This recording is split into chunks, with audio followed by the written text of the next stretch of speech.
Odudu Bariba, one of Africa, the spiritual warrior.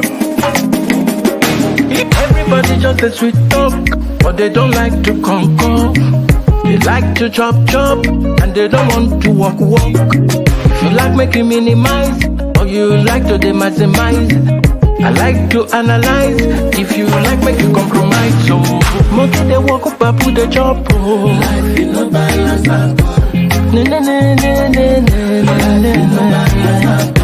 All fingers are not equal.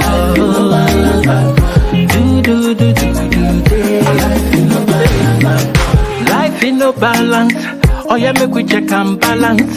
As we jolly they dance, many people they for our plans. This life in no balance. With the hustle they find balance. Some people sit down for house, they walk on to the yana akpata. Oh no no, some seafood chop. Oh no no, many no seafood chop. Oh no no, someday for the top. Oh no no, many people they for street they talk. Monkey they walk up and put the chop. Life is not balance.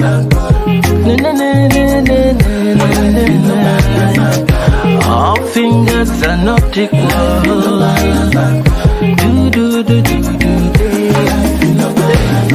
Monkey they walk up and put the chop. Life is not balance. All fingers are not equal.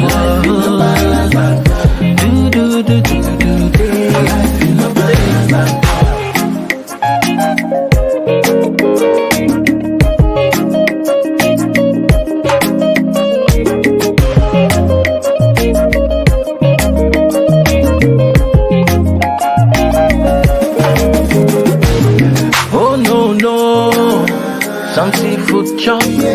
Oh no no, many no seafood chop. Oh no no, someday for the top. Oh no no, many people they for street they talk. Monkey they walk up and put the chop. Life in no balance. Life in no balance at all. Yo, welcome everybody. Welcome you to this program. I go today na Friday. It don't finish. It don't go mask. It don't come back. This evening is going to be very fantastic. You're going to be with Maazi. Ezeoke. So everyone, good evening.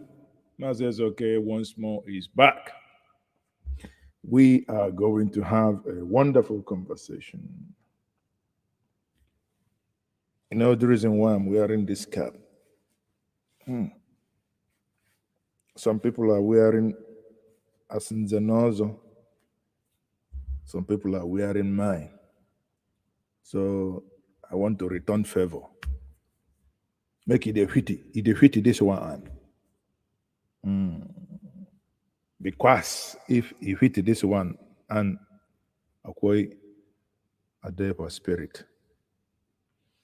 Once more, everyone, good evening. I am still Maazi Ezeoke, and you are live and direct on Ginger Media TV. If you are new here and you haven't subscribed to this platform, please kindly do.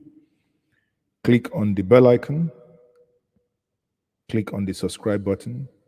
Do me a favor, share this stream. It's going to be an interesting conversation. Not only that you share this, remember to also tell me where you are watching from. Where are you watching from? Maazi Ezeoke is broadcasting live and direct from London. I am broadcasting from London today, not the Ground Zero. This is, broadcasting live from London, right? Oh, where is my... Yeah. So we are live and direct. I was a little bit late than 9, as I said. I went out. I thought it is here that I have my tapper. Whenever I call my tapper to say I need 2 gallons of up wine, man says, consider it done tomorrow morning. But sadly here, I have been given tea. I have turned to from Ichie to tea drinker.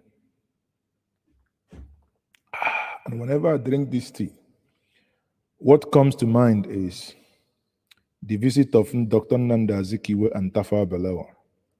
When one, if you, as they told us, if you, after drinking tea and you leave your cup this way, they'll come and put more.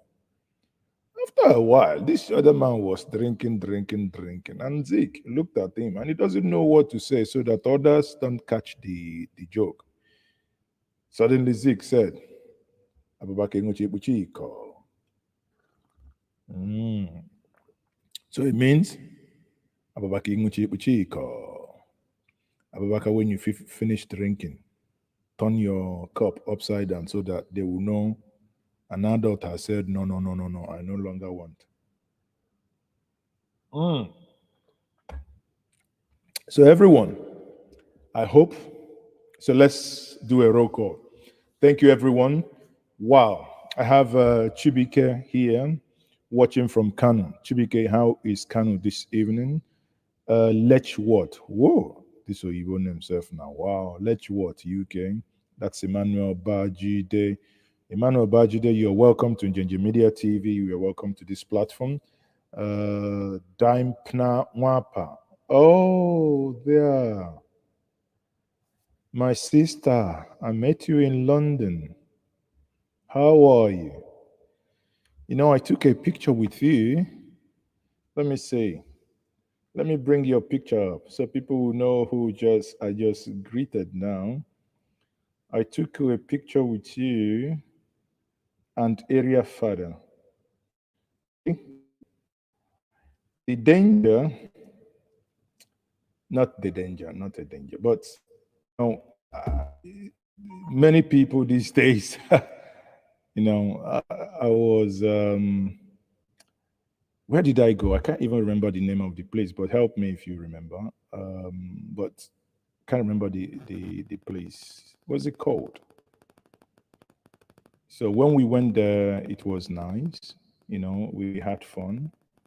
I went to see area father. And Chike, Ike Dinobi Chibuike is watching from Dallas. No, sorry, Chika Ejimola. Ejimole is watching from Dallas, and Chibuike is watching. Oh, no, sorry. Okay. Venus Rosa watching from Italy. Wow, a lot of you. It appears when I do a late night show, it's the day of the diaspora. So let me quickly share this photo. Permit me. No, I think I need permission, Mwapa, do you permit me? Mwapa, do you permit me to share the video we took?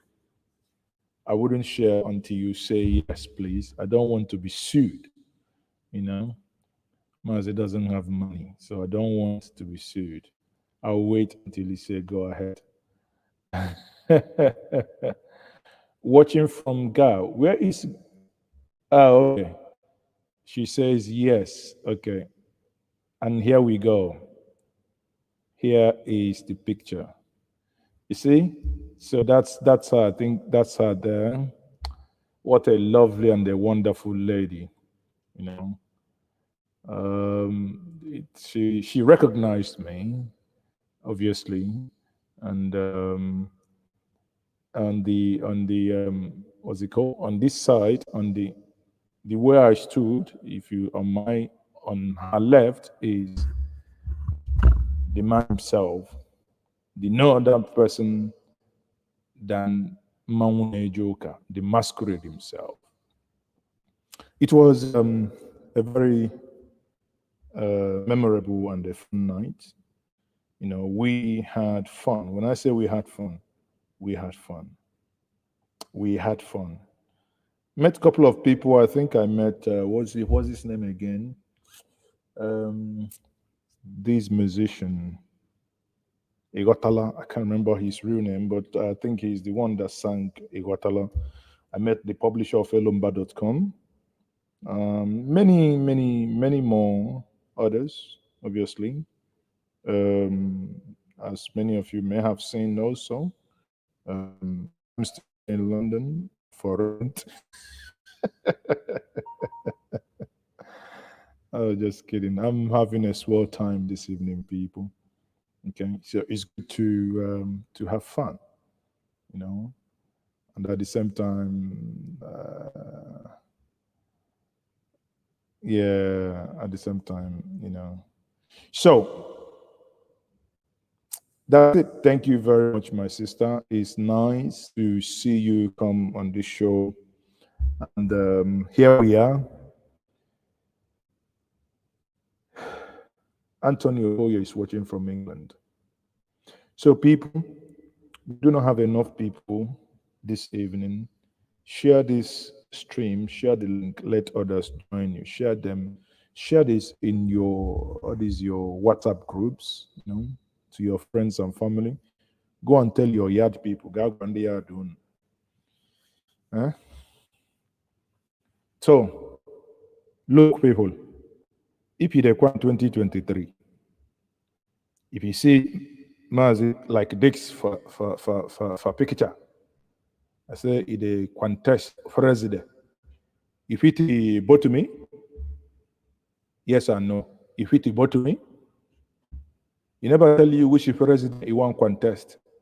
If it be president for Eastern Nigeria, if it be president for, you never know. But if he look me like this for first time, he say he want contest Nigerian president. If it vote me, make it a vote me for here, because if you know vote me for here, you know they come out. If you didn't watch me, you never vote me for here, you never go anywhere. But if I vote me for here, I will come out. If you never like to make you know vote me, make it they say no. Say go over. So everyone, let's quickly start. Once more, it's nice, like I said before, that all of you are joining me, and you did join me this evening. Now, this conversation that I'm going to have this evening is going to be centered on the statement made by President Muhammadu Buhari, where, you know, his visit to Owerri, Imo State, you know, his visit to Owerri, Imo State, and where he, but before I even bring in that discussion, but let me show us something that happened in Imo. You know, I'll show us what other people don't show you. Okay, I'll show you what other people. Emmanuel says, Bagaji, I will vote you because you will do what I want. Kai, you definitely happiness more. You, if I get me my vote, I will do this. Have you voted? I'm voted, yeah. Okay, so I'm happiness, I'm voted, yeah. tell me your feeling after voting today. Yeah, after voting, I'm feeling okay. What I want, I get it on the result. I'm getting the party I want is the one going on. Thank you for that. What are you expecting from these people you voted?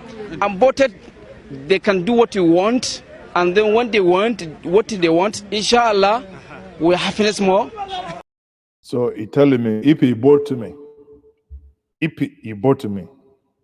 I can do what he want, whenever he want, anytime he want, even on the street, he put it down.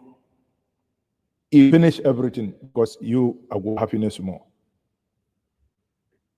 You are go happiness more.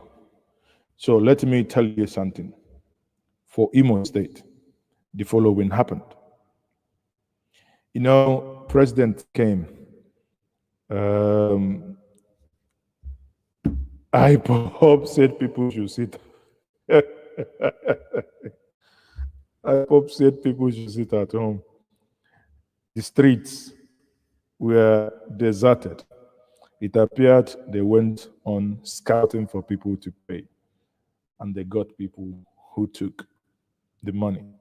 But you know, as it is in Nigeria, as it is within the African context, whenever money exchanged hand, and especially when it comes to political money exchanging of hands, you always have boxing, parapoism, and people saying, oh, you were giving 1 naira to give us, but you gave us 50. Let's have a listen at what happened here.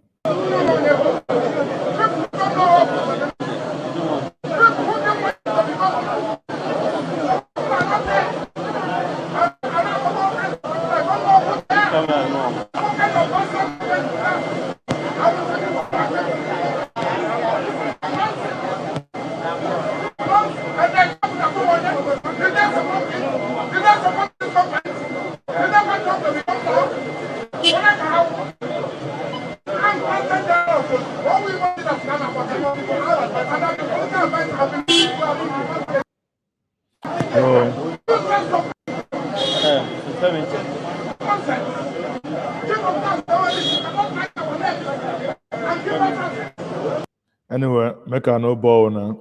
Long and head tell of the story is money exchange hand. They say 770,000 or say over 700,000 for rent of those buses he saw, and it didn't end well. Yeah. It didn't end well. Faithful. So it didn't end well. He says it's not clear. Don't worry, next time you go with a 4K video. Yes, what he's saying is not clear, but we know context.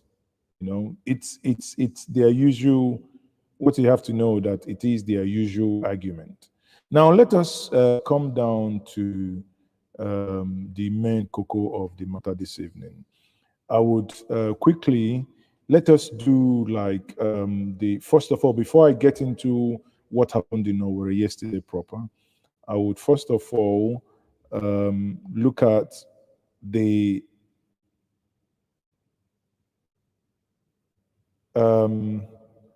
what a Muslim cleric thinks, what he thinks of those governing us today. Pay attention before we now get to where we are going somewhere, people. You know the reason why I say when you come to my show, killing is becoming. When you come to my show, you need to go and bring something to drink because you will need it. Wow. Norm in Nigeria under your watch, Mr. President. If he wants to deliver, may the Almighty help him. But if he don't want to deliver, may the Almighty deal with him. The President of the Federal Republic of Nigeria, you have failed us. Our community leaders failed. Our politicians failed. We have all failed. For me, you know, one of the reasons why I'm playing this video for us is many of us in the South, you know, it is always easy for us to say that, yeah, they're not speaking up. No one is speaking up from the North. Maybe because the North does not control the media. Those that speak up, their voices are not heard. It becomes our duty to amplify, to lend our voice to whatever they are saying, that it gets louder. And there's no way you will listen to this man finish saying what he's saying, and we still go back and say that the North is not speaking up. The North is waking up. When I say the North, I do not mean the middle belt. I mean the core North is waking up. The party is about to start. At the end of the day, we all will be happiness more. Killing is becoming norm in Nigeria under your watch, Mr. President. if he wants to deliver, may the Almighty help him. But if he don't want to deliver, may the Almighty deal with him. The President of the Federal Republic of Nigeria, you have failed us. Our community leaders failed. Our politicians failed. We have all failed. For me to keep quiet and people are dying in the country, innocent children abducted, and as a father at this age, as a grandfather, I will not have feeling, or I cannot voice out. What is the essence of living then? Exactly. I have made my mind to sacrifice for that. No going back. The life and properties of Nigerians is above all. I didn't say any word under duress. I intentionally said it, and I meant what I said, and I am ready to bear the consequences. This way that the government is moving is a failure. Kidnapping and abduction has become institutionalized business today. All the gadgets of this world, with all the technology of this world, people are using porn. Understand my agony. People are using porn to communicate that your beloved ones are with us. If you want, pay us this money. And we have government that has Ministry of Communication, that has Ministry of Information, that has everything, but cannot track that porn. If I die now, I am trying to provide life for other people who are dying unjust in Nigeria. All the elites of this country have failed. All the politicians have failed. We have to come back to the drawing board. If there is no issue of failure, what brought back the agitation of Biafra? Because we have failed. People share the same mind with me, but they are afraid. Some are emotionally inclined to their religion. Some are emotionally inclined to their tribe. That is why people kept quiet. Well, everybody now use Islam to say what he wants. So people can easily use Islam to say it is against the tenet of Islam to call a failure. Were they absent when Jonathan was criticized by Muslim clerics? Gradually, I learned that the problem. Well, that is, I think if you want to see the full video, you can go to Root TV. Root conducted that interview. The whole interview is mind-blowing. Again, I give it to him because he understood what is at play. And you see, these are things we say here. Let the truth be told, irrespective of whose else is called. You see the way he said it, he did not insult anyone. And that's what we'll do here. We say it. We do not have the intention to insult anyone. At least, if you want to take offense that the truth is being said, so be it. I cannot help you, not 1 second. Okay? So again, once more, good evening, everyone. I'm still Maazi Ezeoke. If you're just joining me, this is my Hangout today, being Friday, the 10th of September 2021. If you haven't subscribed to this platform, please kindly do. If you have, just do the needful by sharing and liking this stream. Please, I say once more, like this stream. For those of you on Facebook, we are now over, what's happening? The stream is very low today. We are now over 100 and we only have 12 people liking it. So what's happened? Are you not happiness more? Are you not happiness at all? What is the problem? Kaganiko, what is the problem? Don't tell me it's not to see anything. What is the problem? So people hit the like button, make it turn blue. If you're typing your way of, I no one is even typing on the comment section. So you're actually free to just do the needful in 1 minute. Just click the like button. So let's continue. Now we go back to Imo State.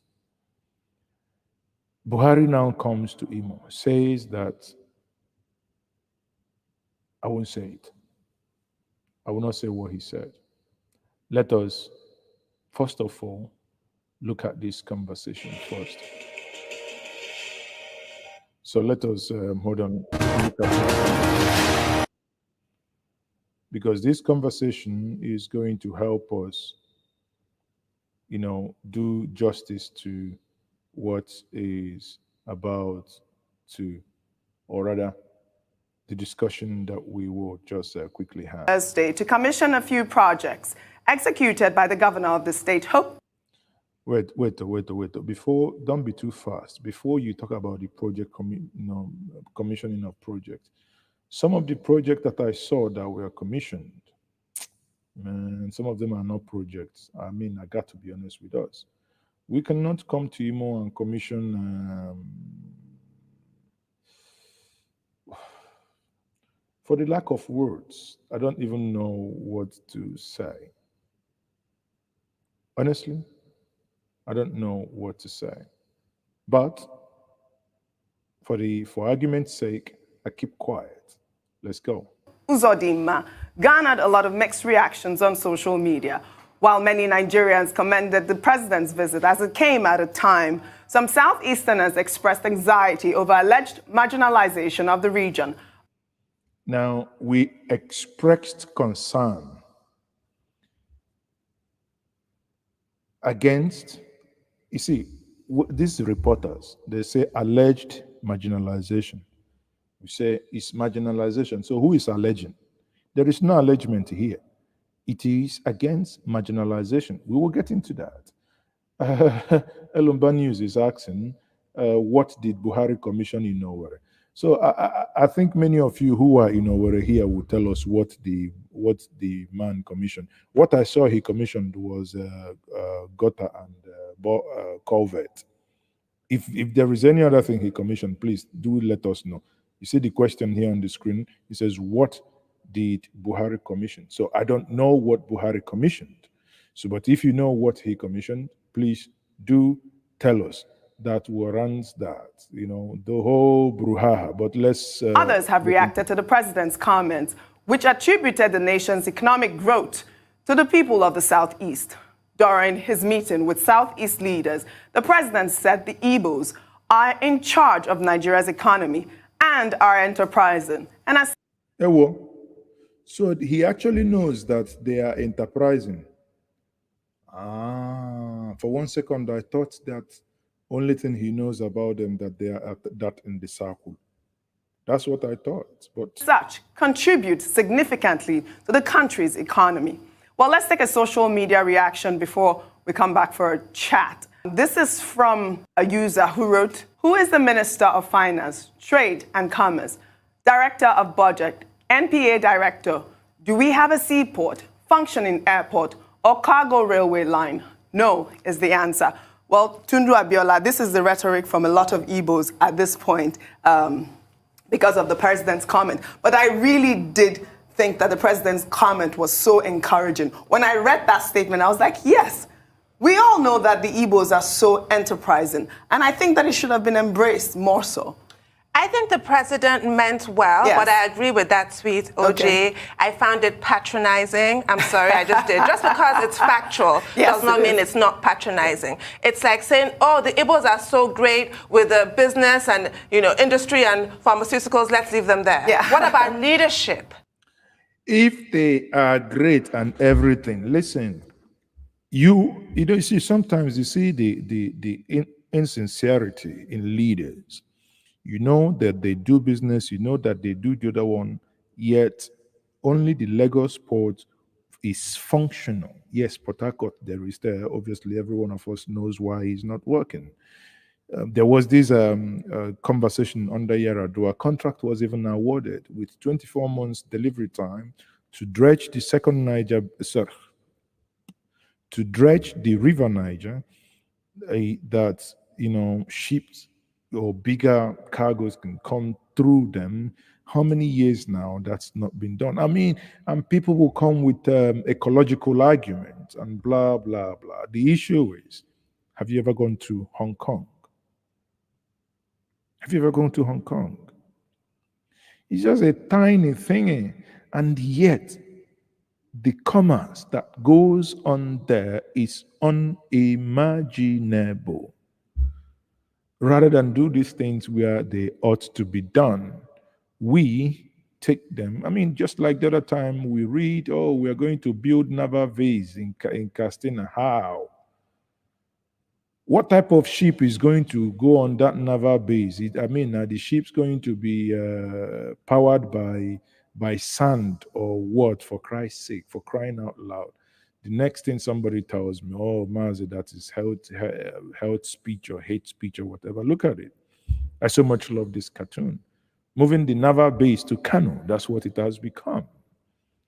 But the Igbos, at least we should now go and celebrate and laminate it because the president has said it, that you are enterprising, not me. But it shows one thing actually, that he is aware. He is aware. He is aware that you are enterprising. Glory be to God. Glory, glory. What about the presidents? If they're so great, then let them be great across the board. Correct. Look at what they say about us women. All politicians come out and say, oh, women are so valuable and you mean so much and you're holding up half the sky. But we're massively underrepresented where it counts, which is in leadership. We do not get a seat at the table. Yeah. It's the same thing with black people. I mean, you two can't really relate with the women one. But as black men, I'm sure you can. Black people all over the world, oh, you're so great at dancing. Oh, you're so great at sports. But stay there, that's your place. So that's how I find it mildly patronizing unless you back it up with action. You're not alone, Tundu. Dr. Abati, you're... Well, I think it should be expected that the president's visit to Imo State would draw mixed reaction. Yes. As, we're being told, there are persons who did not want him to come to the Southeast. There are persons who thought it was a good idea for him to engage with the people. And there was a lot of anxiety surrounding his proposed visit to Imo State. But the president showed confidence, as I was trying to point out yesterday, in visiting Imo State, in visiting the heartland of the dot in the circle, as he wants. Well, he called it the dot in the circle, but I don't actually agree with you here that he showed braveness. How? Is he going to a war front? If he wants to show us bravery, he should visit Zambiza forest. He should go to Castina. He should get into the bush of where those our children are kept when they are kidnapped. That's where he shows bravery. He shouldn't come and visit a region that it is that, until recently the safest region in Nigeria, and we clap for him that he shows braveness. How? Is anybody threatening him from coming? Even the people led by IPOB, the only thing they said that was, well, you don't like us, we sit at home, we come, you can come and go. No friction. That's all. So for me, I see no sign of bravery. You see, that's the thing. When someone abuses you so much, I give this analogy. When someone abuses you so much that it comes to a point you are so hungry, the person goes to McDonald's and buys you the cheapest meal deal and brings it to you. Now, suddenly the person who has been abused begins to sing the praises of the person who goes in and bought him junk as food. No one now asks the most important question that has to do with the abuse, ab initio, not the silly, scallywaggish gesture. Referred to to the Southeast, in spite of protestations to the contrary. And it was the second time he will be visiting the Southeast since he assumed office. Yeah. You see, oh, Jesus Christ, I feel like crying. Listen, the second time he has visited the Southeast since he assumed office, then let us clap. Freaking hell. We need, if you want to be a president and you are not capable to visit every region, every quarter, then do not contest. You should go and feel the pulse of the people. If genuinely you have been going to the people, I do not believe that the level of resentment and agitation going on here within the Southwest and the South should be going on, because you would have felt the pulse. You would have known the reason why the people are doing this. And not even because what is happening is not even within the political class. It's just that the downtrodden, the people are saying enough of this suffocation is suffocating us enough. It is the duty of the leadership to look inward, to meet the people that you went when you needed their vote, you went to speak to them, in a language they understood. I didn't say you lied to them. Did you? Did you lie to them? By the way, let me see what you told us, Mr. President. Actually, if I call you now and say, irrespective of whatever happened in Imo, and I say, what is the current situation in Nigeria, Mr. President? The government has failed to do its... Sorry, who did that? Is it which government? Hold on. Which government are you The talking government about? has failed to do its principal duty of protecting life or property. But that's what you said you're going to do, Mr. President. The government has failed in protecting lives and property, which is the principal duties. Anyway, let's go back to work. I don't like this. I don't like this thing happening in Castina. But let's go back to work. He added color to it by dressing up in Ishiagu. Yes, because he dressed in Ishiagu. That's why I went to my wardrobe. I brought out my Kangani. He scored, in my flesh. We call it thread by water. If I fit on my red calf, I fit on the one I fit on. Kagani understand why he fit on this one? Because he fit in my own, I fit your own. If you dagger me, I dagger me. Which is, a symbolic attire for the people of that part of the country. Although I've seen a lot of memes, a lot of comments about the tailor that worked on the president's trouser. Abati, it go hard for you to make heaven. I was trying to be very serious here, hoping that you will not bring in this tailor. But suddenly, Ruben Abati brought in this conversation about the tailor. But this tailor must be, somebody telling me this tailor is IFOB. The tailor an IFOB member.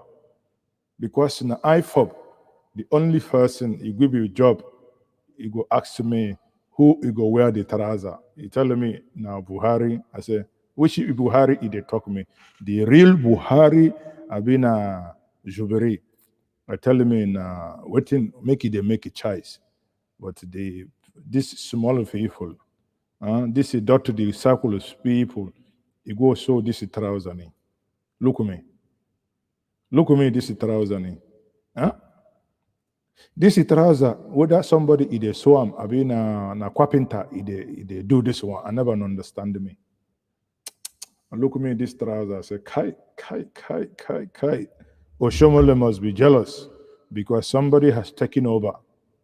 Oshomole is no longer the fashion for it.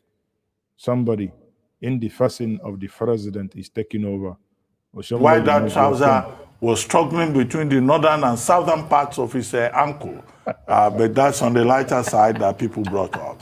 But the emphasis that our attention has been drawn to is the summary of the visit and of the closed-door meeting that he had with Southeast leaders by Femi Adesina.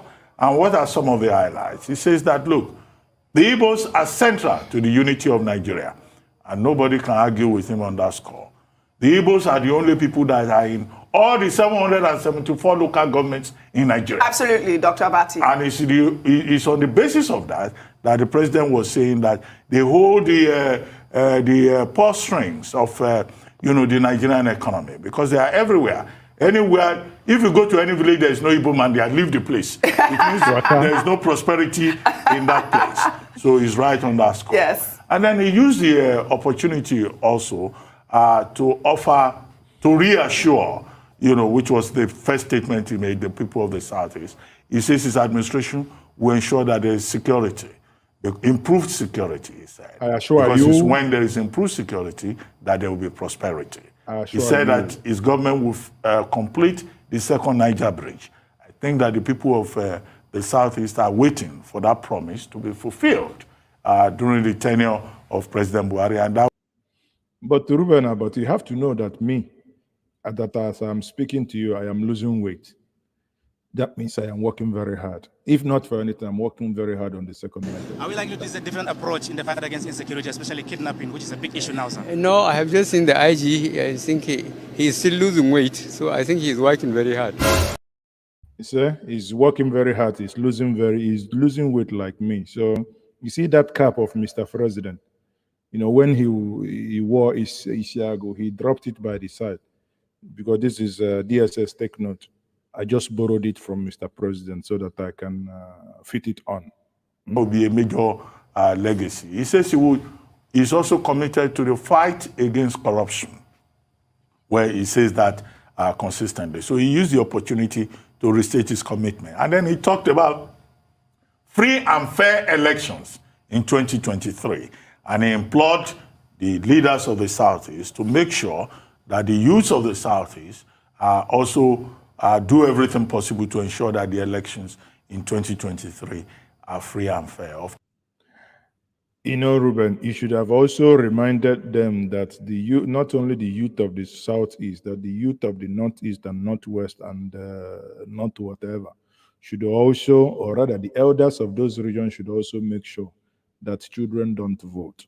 Not only that the youth should make sure, but also elders should make sure there also that children, underage voters, do not cast their vote. Because he commissioned a drainage project in Dick Tiger Road.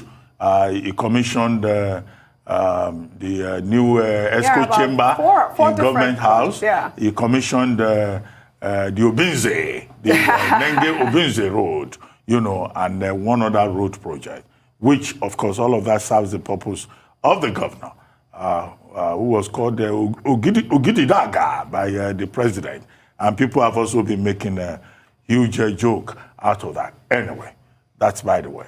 But I think that there are persons, stakeholders in the southeast of Nigeria, who will be saying that the president needs to go a step further to address what they describe as the marginalization of Igbos in Nigeria, the need to put an end to the civil war, because there are many Igbos who believe that the civil war has not ended and that the Igbo man is still marginalized and victimized and dehumanized in Nigeria. What we did not get from all of that conversation is whether or not the Southeast leaders brought up the issue of Nnamdi Kanu, which was one of the questions we had yesterday, the Commissioner of Information of Imo State. But as a confidence-building effort, as the president trying to show that he's in charge of every part of Nigeria, no matter what anybody else thinks, you know, that was quite an achievement. All right. Well, we'll have to go on a short break now before I take your comment, Rufai. And when we return, well, on a lighter note, those who some of you who are asking who made that trouser, I've been informed that the maker of that trouser has been arrested, and why some of you said it is the wrong person that was arrested, somebody says, okay, I made that trouser. You know, since he can make trouser for hush puppy, why can't he also make one for the president? You know, because that presidential trouser. In fact, the trouser is not only trouser, the trouser is trousers. It's with double S. So, and you can you will shortly see the arrest of the person who made the trouser. Again, DSS, take note. I'm not accusing you of arresting him, but it's just on a lighter note. At the end of the day, una no go fit kill us waiting. Una no go beat us, say make we no cry. Since you people are not delivering on any governance, so if una say make only make we dey crack joke, we no go die and I see the person that made Buhari's trouser. So I think Iran went across Imo Stadium. So they went in there and captured him. Captured him. Okay, that's on a lighter note, please. So don't take me too serious on this one.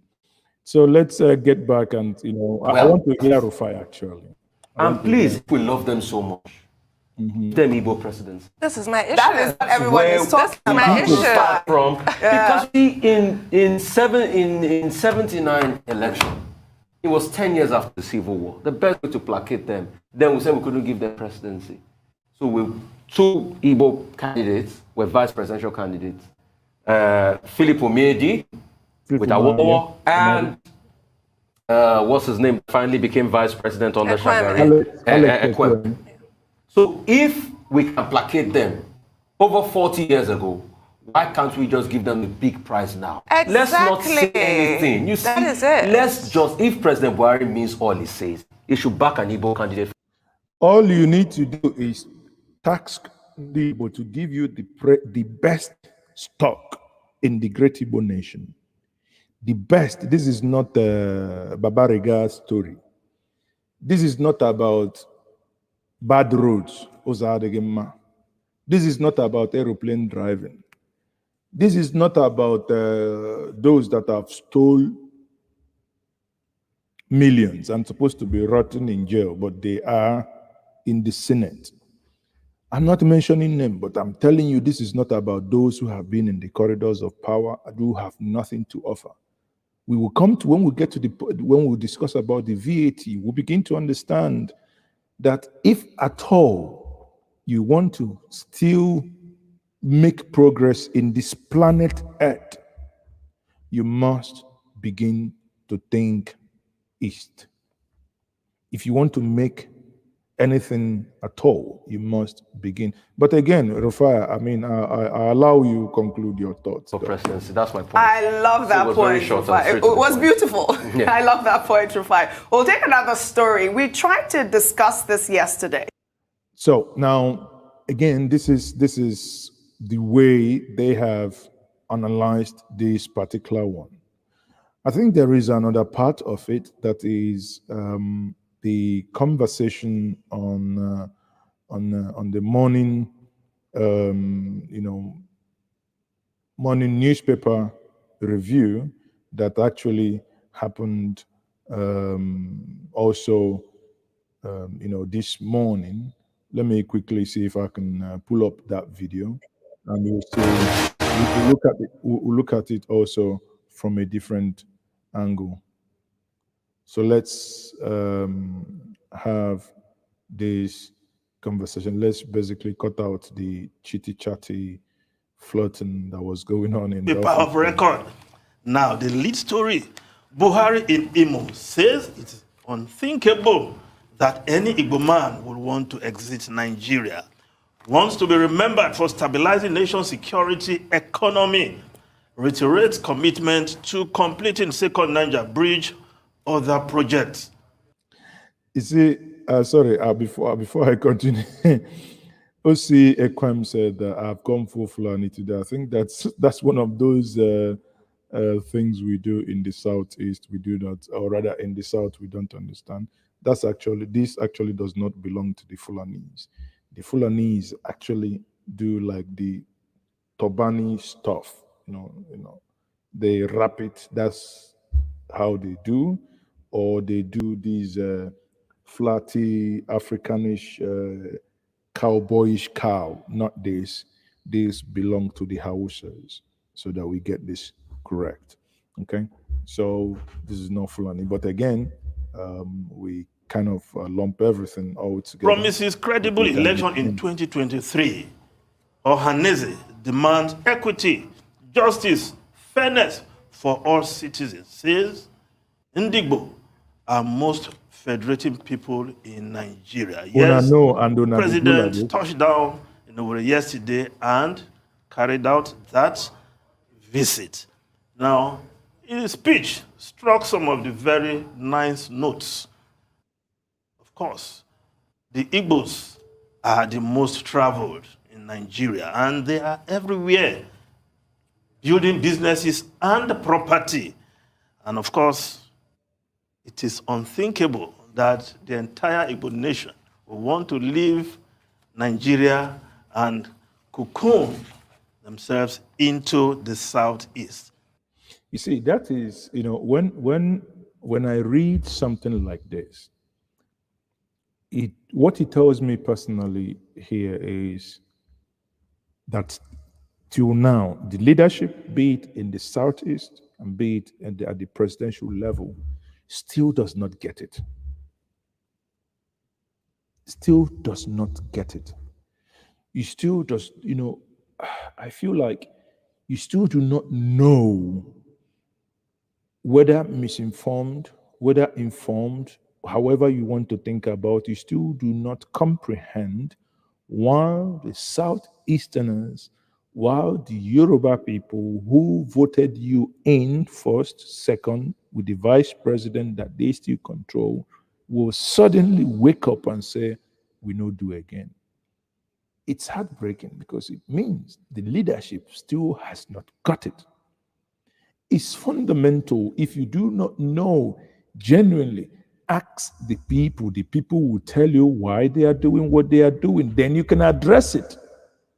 Because believe you me, the moment you address the angst of the people and why they do what they do, the agitation will die down. It's as simple as that. I can bet you on that. This is The a agitation will no-brainer. die But down. when few or some young men feel they want Biafra, that should not be a generalization that all Igbos want to leave Nigeria or they don't want to be part of Nigeria.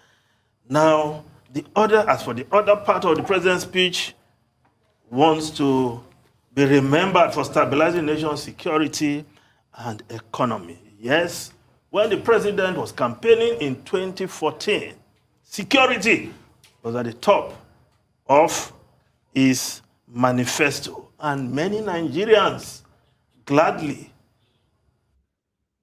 voted for him because they said he is a military man. He knows what to do. But I think the state of security before the president and now Nigerians are wiser. Whether he will be able to turn the table in less than 2 years before he leaves office is another. God, please, no they talk like this. You know, some of you will just be, I don't know, honestly, I don't. If for 6 years you're not able to do that which you promised to do, as we say, now who in salary no do, now over time go do them.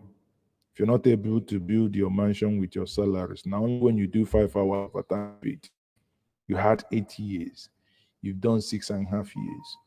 So the 18 months that is left, that's when you do magic. And that 18 months take away 6 months.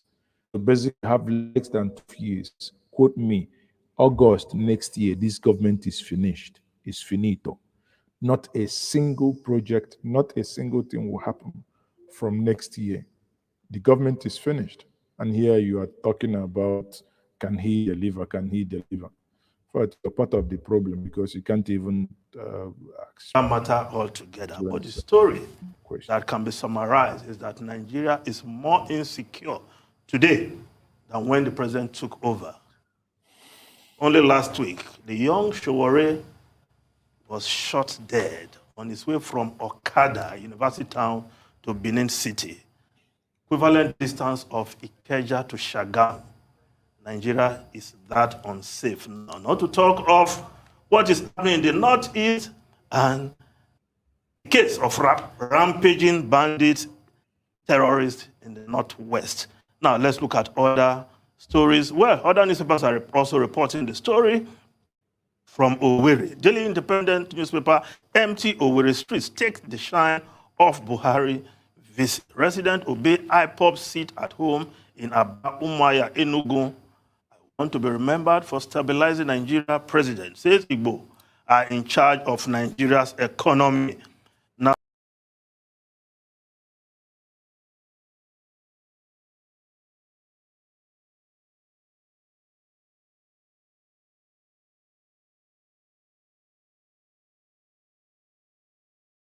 let's actually see if like in that clip he was saying that the president stabilized Nigeria. Do you really believe that the president, let's do a quick poll here. Do you feel safer now in 2021 compared to 2015? Do you feel safer now in do you feel safer now in 2021 as compared to 2015? Do you? Let's just do a quick poll. Maybe the president, because if the president is saying that Nigeria is now better secure, that is going to live. So I don't know. I don't know in which country we are living in. Now people talk about VAT. The cows go to Finance Minister Abuja to protest. I'm not kidding you. These are real pictures. Cow protesting at the Ministry of Finance.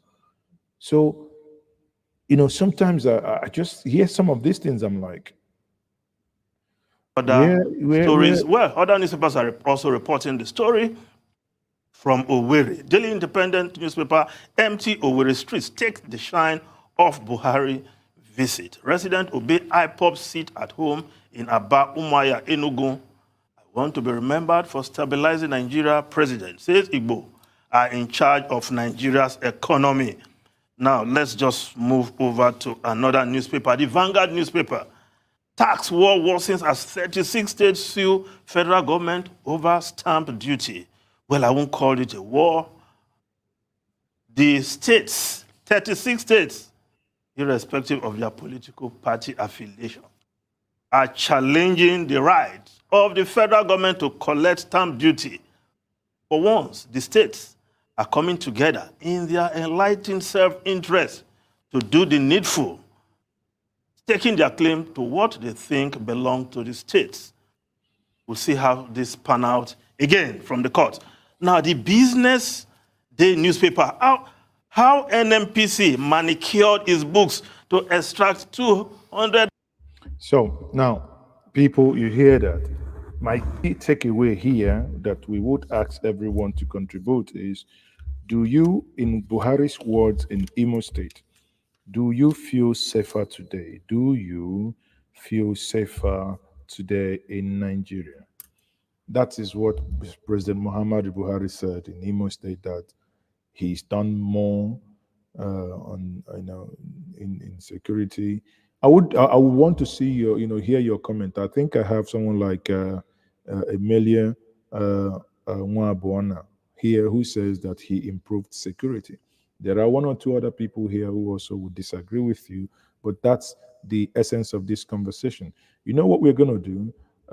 Let's do something extraordinary today and bring some of you to come online, obviously show your face. On this here, you will have in the chat section the link to join me to have this conversation here. The link to join me.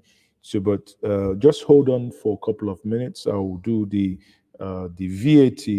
We'll talk about the VAT before we join.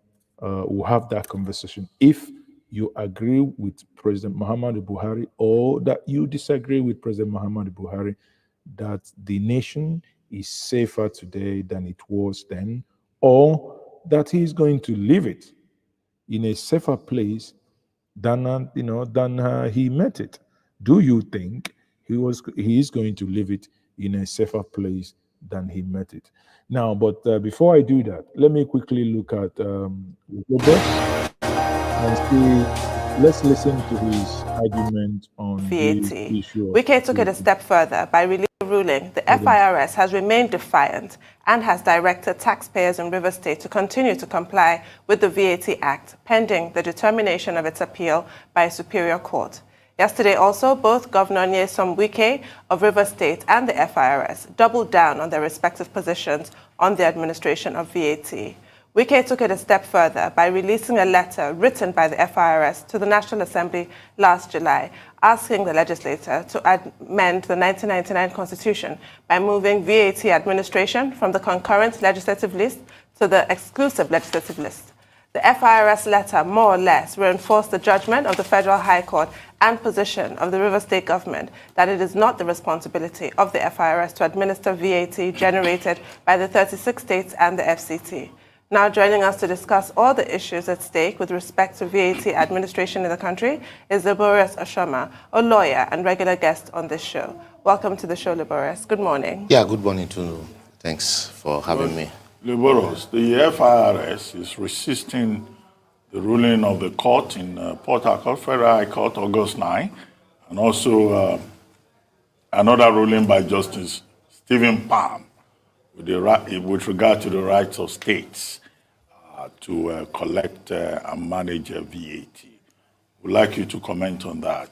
And then also on the FIRS appealing to the National Assembly to come up with a bill to include, VAT as an exclusive matter under item 158, and to also accordingly amend section 251 of the 1999 Constitution. What do you think? Yeah, I would say that what we have really, it's a hangover of the monarchical system that we find ourselves, where the king can do no wrong. By the implication of the FRS letter, if you look at paragraph 58 and 59, the taxes to be collected by the federal government, admitted by the FRS, is stamp duties, taxation of incomes, profit and capital gain, except as otherwise prescribed by this constitution, not prescribed by the National Assembly, by this constitution. It is not stated anywhere that the federal government should exclusively collect consumption tax. And so the FRS also know this position. This is not the first time anyway. If you remember the case of UKG and FRS, the court, the Federal High Court, same Federal High Court, had invalidated the FRS Act. But it didn't make the news because it wasn't by state government.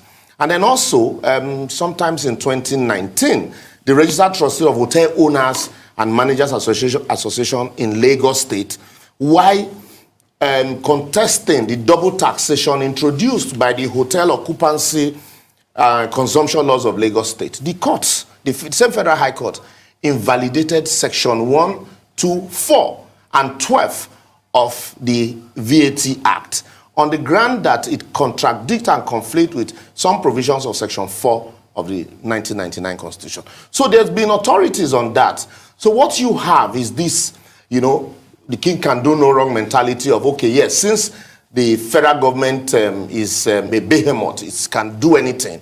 So let's have a situation where we begin to legislate on even areas we do not have powers to legislate on. And so the moment that judgment in 2019 came up, FRS secretly wrote a letter to the National Assembly requesting them to amend the Constitution to include VAT.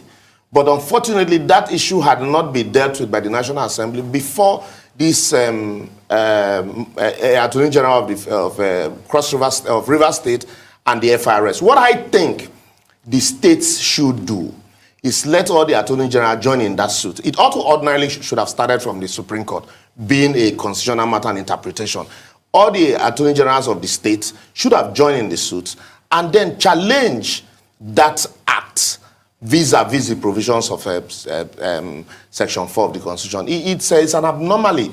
And I think, like before now, like I had always advocated, the restructuring that we clamor for might not necessarily come from amending the Constitution, but true interpretations of our laws, because that was what happened in India. In India, what the justiciability of Chapter 2 of their Constitution, which is similar to us on the fundamental objectives and directive principles of state policy, was done through the courts. It was the interpretations that the court gave to it that you can sue, that these rights are not just right donated and that they are justiciable. And so in the same vein, I think it is high time that our courts should stop this attitude of conflicting judgment and let them.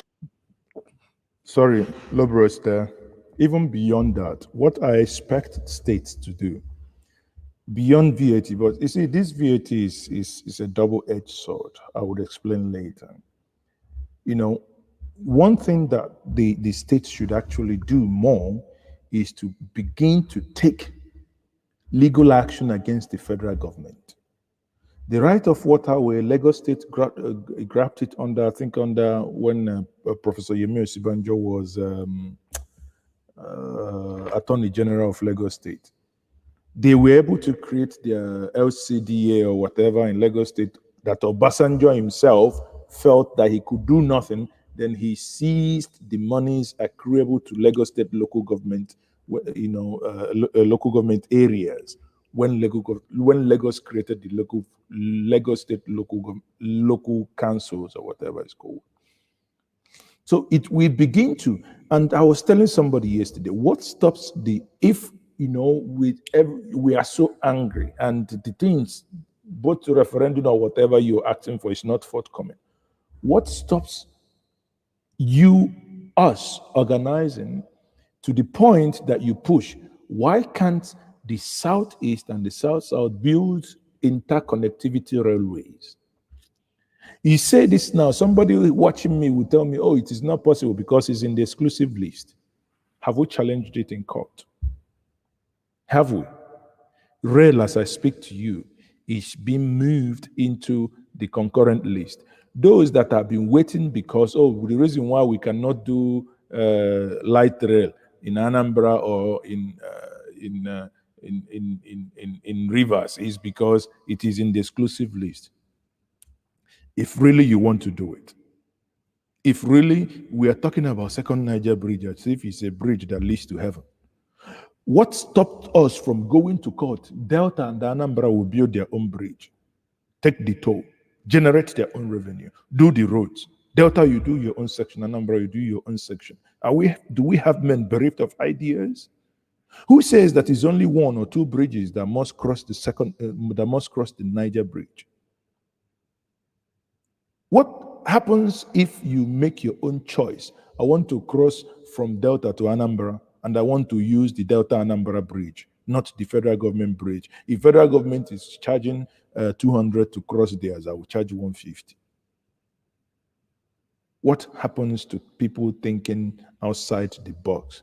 The one good thing I like so far about these rough fights of VAT palaver is one very fundamental thing that I like about it.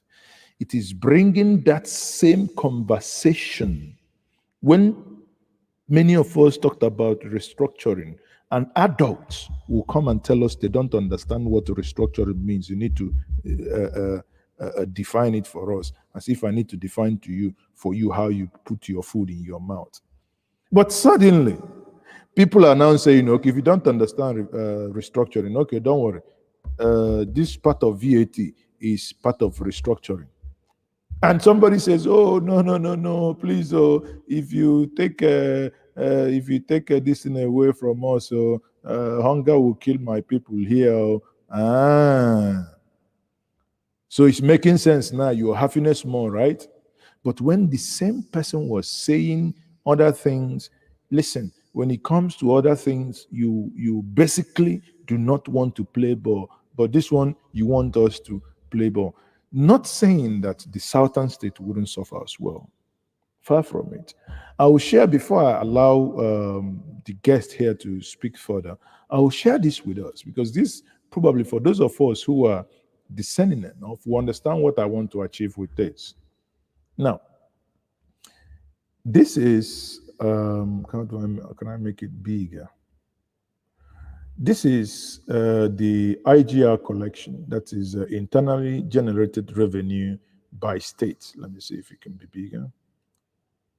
Okay, yeah. So this is the IGR collected by states, right? And let's do this simple arithmetic. If you look at it here, now this is for the year 2020. You see that Lagos collected 118 billion.99. That is 118.99 billion, right? That's Lagos State. And that is greater than what the Northeast, Northwest, and North Central paid. But when you look at it also, people from all these regions also contributed to what Lagos is taking. You see that centralization. Question is, yes, Lagos generates money here and there. There are properties, highbrow areas, this, that, the seaport, whatever. But if you divest, I bet you that if you divest, if some of these things go to Northwest, if some of these things goes to Southeast, you will see that Lagos IGR will no longer be here. But if someone by the virtue of the fact that he only can import something to Nigeria through Lagos. Of course, he has to live in Lagos. He has to do his business in Lagos. Therefore, he pays his value-added tax. He pays. He contributes to the internally generated revenue of Lagos State. Now, the critical point I want to drive out from this is very simple, people. I want us to pay attention because this is not a conversation of emotion. It's where we need to apply wisdom and where we need to apply common sense. Now, look at the whole Southwest, outside Lagos. Even Northwest generates more than them. Even North Central generates more than the whole Southwest, right? The only one that they generate more than is the Northeast. Then they come down here, the South-South. You see that the whole of South-South, the basic and the greatest driver in South-South is River State. And they generate internal generated revenue is 263 billion, right? Now, the Southeast generate combined a mere less than 100 billion for the whole year. That is shameful. The truth must be said. Now imagine if everybody says, no, subvention go. If these subventions does not come, how is Southeast and Northeast going to survive? But it is also good because that it's, I like the fact that Wike and Sanwo-Olu is doing this thing they are doing. Honestly, I love it. Because it will now push us to the point to have those critical and germane conversations that would eventually get us to a solution. Because if Gombe is saying, if you stop this, or my people will die in state, I will die this thing. Oh, and I say, who is talking about his people dying? The same man that opens up his mouth on a national TV tells people that he visits his state, a governor, governing from Abuja. What manner of people are they? You are a governor of a state. You live in Abuja. You govern your state from Abuja. But when it comes to, I think someone is joining my stream now. That's Onyenimo. Okay, Onyenimo, please, you have to endeavor to turn on your video.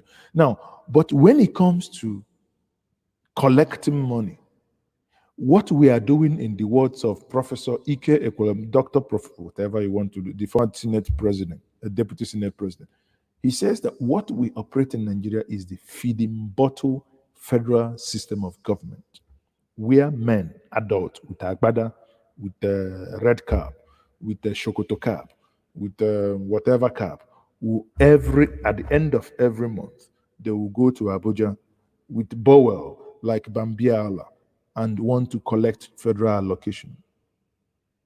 We must walk away from this hurtful way of governing ourselves. My idea is it might be a very hard thing, at the initial stage to do, but we must come to a point that we renegotiate this damn structure that does not help anyone. What this structure breeds, it breeds men, women who are incapable of thinking, because you see, every idiot gets into office, he becomes an overnight billionaire. That's why the basic thing they do, they tell you if you want to contest, you buy form, 37 billion. Listen, anyone who is an average person that has idea and want to contribute anything, he said 37 billion, that person wouldn't even near, because he will say, so 37 billion probably could build me a duplex. Then I will live comfortable. So why would I want to use duplex and go and buy this thing? Because I know just to expression of interest, just buy form, use your pen and biro to do this. You haven't even talked about any other thing. But the moment you begin to look at something like this chart, we'll see, because for me, I do not only see 400 and, in fact, actually it's 419, because it's 418.9. So I round it up, it's 419. Lagos is collecting 419. It sounds awkward, but that's true. Lagos is collecting 419. I am more interested in looking and understanding the figures, the conditions that makes Lagos to collect 419. therein lies injustice. Yes, Lagos in the southern part of Nigeria, but therein lies injustice. Someone here before talked about why President Buhari could build a seaport, build this, build the other one. Who is sabotaging those seaports in other parts of the south that they are not functional, so that people can migrate and live in Lagos? We have to begin to tell ourselves the truth. If this must work, it cannot work in this present state, because Lagos State in some areas also is feeling the heat, because they are being, the things that's supposed to accrue to them is also being taken away from them. So this is like a marriage that no one is happy. The husband is not happy, the man is not happy, the children they are not happy. No one is happiness. No one is happiness more.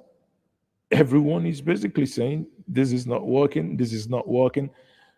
But it's good. Listen, let Wike even drive it to a point that, because at the end of the day, if people say we don't know what the restructuring means, okay, let's try confederation. He said, no, we don't want confederation. Okay, let's try break the country. He said they are secessionists. Okay, let's try it. So nothing well now, one try. Now come. Say we have love, huh? State governors at the begona. Let us try the legal means. Begin to sue each other. If Anambra collect if Kogi collects Anambra, sue them.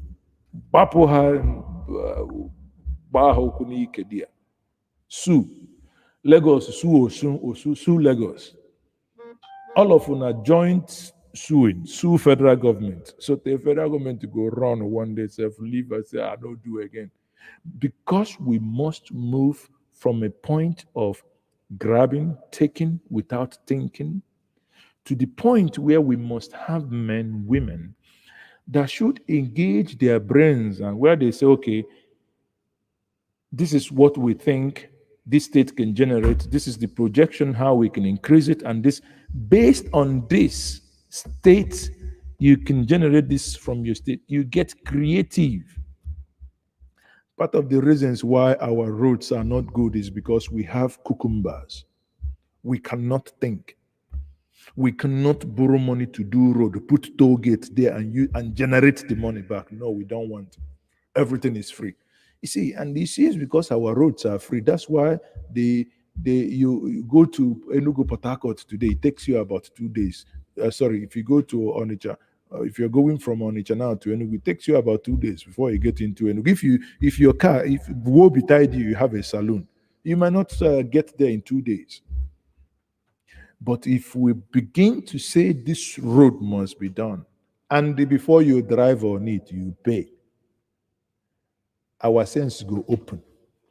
You and I will become aggressive enough that when we find pothole, we make use of our telephone for better things. Snap it. If you and I begin the protest now, you see, there is a place on that Enugu on the Express where I was the only person in 2017 that went there, and I got I called it it's still on this platform, swimming pool on an expressway that we were told that it was being done. What does that mean? Let us go there and farm. Shame the government. I will begin to broadcast it. I don't mind, go there, do live videos. Let's go and bring Iroko tree. Even bring anywhere. If we plant maize now, some cows will go there and eat it overnight. So by the time you wake up, it appears nothing has been done. My point here remains that I believe we understand this chart, that it makes sense. This is about internal generated revenue. There are two ways states can get their money.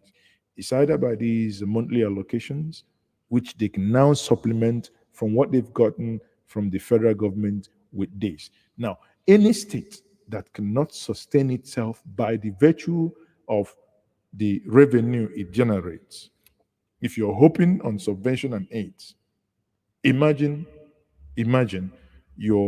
the simplest way I can explain it to those who probably does not understand or cannot understand the data before us. It's very simple. You are a father, you are a breadwinner, and you are working. Your salary cannot pay your rent, cannot keep you. if you depend on every month that your relation must send you money, Oga, you never grow. You are still being fed with a feeding bottle, and that is what it is. Oyanimo, before I think Can be unanimous. hold on, Oyanimo, I bring you in. Are you ready? Let me bring you in. Oyanimo, are you there? Oyanimo, are you there? I think you are not ready. So let's go on with the video, please. Go ahead, bring back the video. And expand the frontiers of our legal jurisprudence. The Buharis will never leave home without your constitution. Yes, yes, yes. I've observed that. It's always in my Don't freeze you too. So what do you make of Yes, Governor don't, Wike's allegation enter that there are on attempts studio. to move the appeal from a Port Harcourt court to an Abuja court? And what's the import of jurisdiction in this context? And that's why I am saying that okay, I to think, follow up on the steps taken by the Chief Justice of the Federation recently when he invited some state chief judges on the grant of ex parte application, frivolous ex parte applications. The judiciary should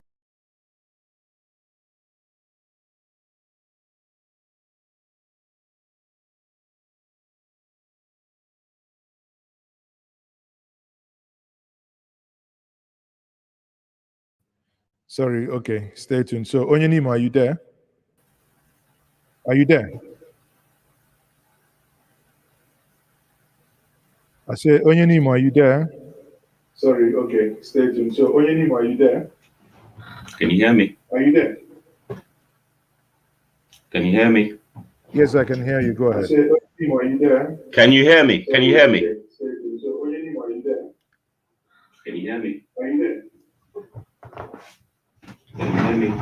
Yes, I can hear you. Go ahead. I say, Onyenimo, are you there? Can you hear me? Can you hear me? So, Onyenimo, are you there? Maazi, give me like 5 minutes. I have a technical issue I need to address. There's a delay. Give me 5 minutes and then come back to me, yeah?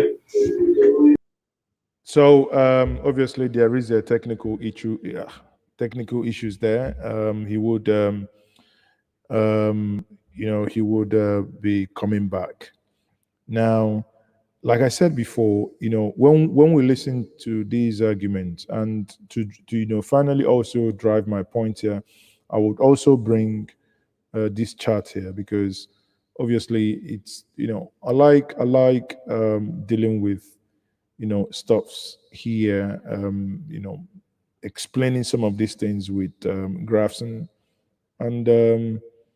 charts so that it will make, obviously maybe it will help us to deepen the conversation. Now, here, let me see if I can go full screen here. This is obviously the VAT sharing formula, but let me see if I can increase. Oh, that's too blood. No, hold on. Okay. So people, if you're looking at this, I want us to understand something fundamental. Let me quickly, okay. Sorry, I need to remove this. Okay, now look at this on your top left. You will see that Lagos and Rivers State contribute over 70% of the VAT collectibles in the country. 70%. Question is why? It's very simple. Very simple to understand. Lagos drives the most economic activities within Nigeria.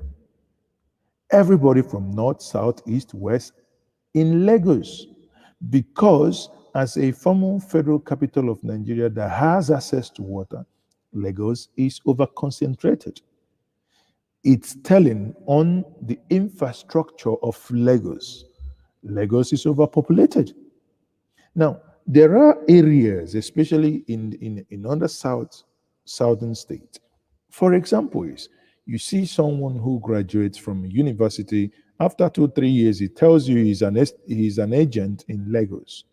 The only reason why that person will leave Warri or leave Benin or whatever and head to Lagos and start looking for greener pasture is very simple reason, because he will find job in Lagos that has been created as a result of the structural loop-sidedness that has existed over time.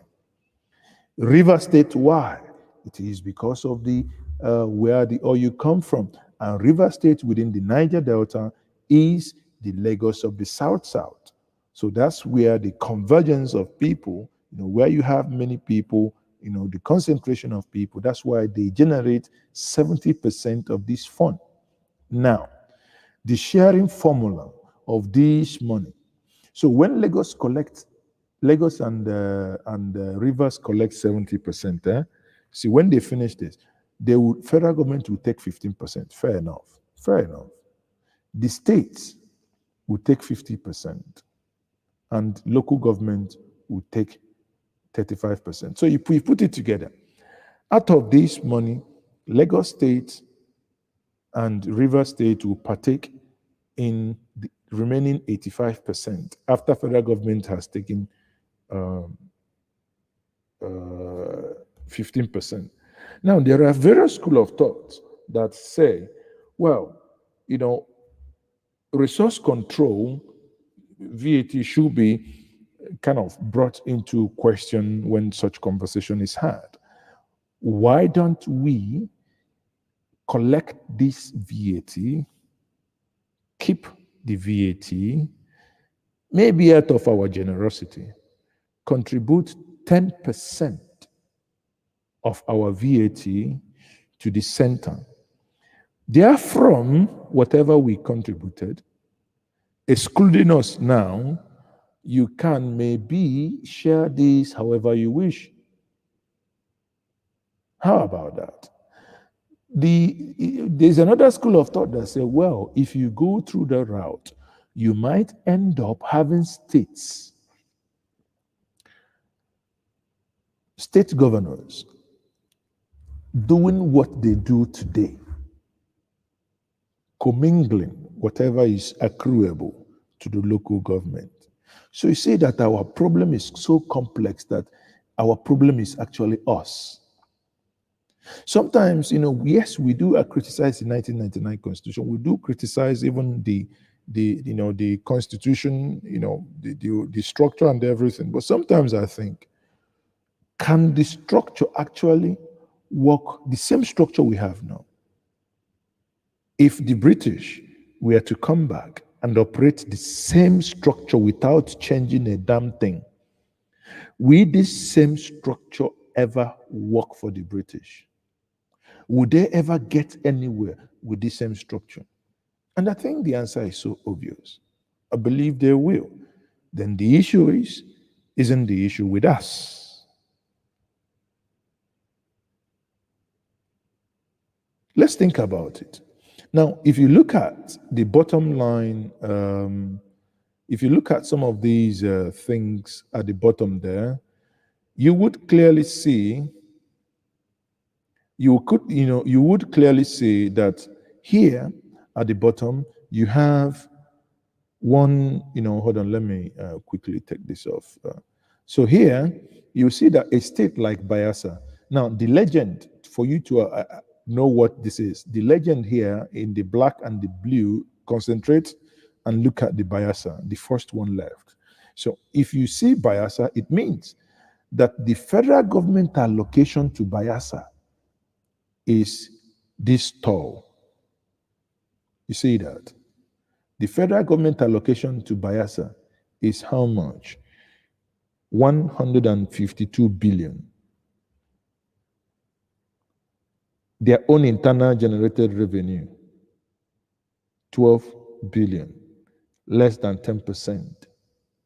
Now, if this allocation in black goes off, maybe say people go pick grass for Bayelsa, move to Jigawa. What they get from federal government, 107 billion. What they generate, 8.6 billion. So shameful. Less than 1 billion. If you do the division, 8.6 divided by 12 is less than 1 billion. Now, if you go to Adamawa, 8.3 billion, what they get, again, you see, it is a reoccurring decimal. Adamawa is even trying compared to what they're even getting. Because Adamawa is almost getting the same thing, 8.3 billion, and here they have 91. So it's roughly 10% across board. Go to Yobe, the same. Go to Niger, the same. Go to Taraba. So where the issue and the bone of contention is in those black pillars. If you go back to the key indicators and the legend here, IGR versus federal allocation. So you see that some of these states generate less than 10% of what they get from the federal government or more. If you take this feeding bottle away, you have the restructuring by fire, by force. The negotiation. Everybody, you see, everybody will come to the negotiating table. Some will not even find petrol. Some might not even they might not even afford the petrol to come to that negotiating table because it go hard. Suddenly you will begin to have people who are coming into office not to squander and take money. Suddenly you will have people that will come into office to do the job that they should be elected or that they were elected to do. Now join me this evening. I have Onyenimo here and I have Ugo. I hope it's going to be an interesting conversation. So I bring Onyenimo. I saw your face and you put off your camera. So what's happening? Are you hiding? So DSS can see my face, but your face, you want to hide it. Come on now. Anyway, let me bring Ugo here. Onyenimo, please bring your face. Please, we need to see your face. Chineke, God of Nazareth. Ugo, are you in Nigeria? Are you in Afghanistan?